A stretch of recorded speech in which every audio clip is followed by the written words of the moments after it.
and protection. But on the second hand, information was gathered for blackmail. That money and that information for blackmail was to be handed over by Jimmy Wanjigi to the then Vice President, George Saitoti. George Saitoti, a political ally of Jimmy Wanjigi, was to become his new political godfather for more than 1 decade. And during that period, George Saitoti, accused as the chief architect of Goldenberg, was able to get away with the accusations of Goldenberg. But he did not get into ANGLOLEASING himself. What he did was provide the political cover for Mr. Wanjigi. Many casualties in this country have feared to name this man. This man has never been seen in KANU politics of the past. He was seen as he was a Saitoti ally. After the death of Saitoti, he mysteriously entered to the Jubilee political alliance politics. And as a consequence, he has exposed the president and the deputy president and the entire Jubilee government to ridicule and, in fact, to intense public scrutiny over the will to fight corruption.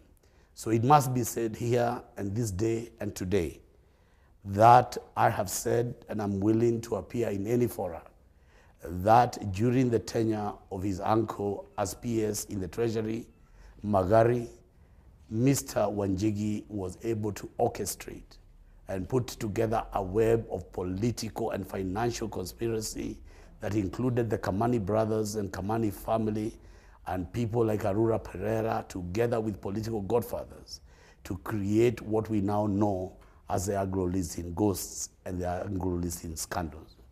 I can no longer remain silent as the anti-corruption graft body in Kenya self-destructs and disintegrates in internal wars funded by the monies of corruption. Secondly, as Parliament, our watchdog of the people itself, is consumed by allegations of internal corruption and will be unable, in fact, not credible enough to be able to have the importance of public confidence in trying to address this menace. I stand here because I know that the President of Kenya is committed to the fight against corruption. But the President of Kenya has a very short window where he must remove all and everybody. He must have no friend.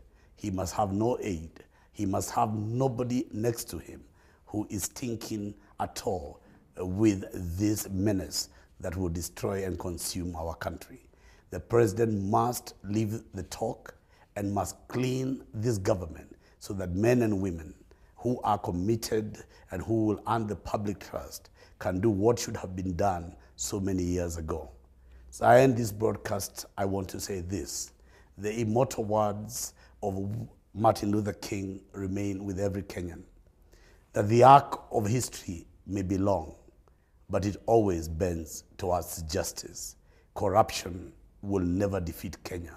Kenya must and will defeat corruption, even if that means taking on James Bond, Jimmy Wanjigi.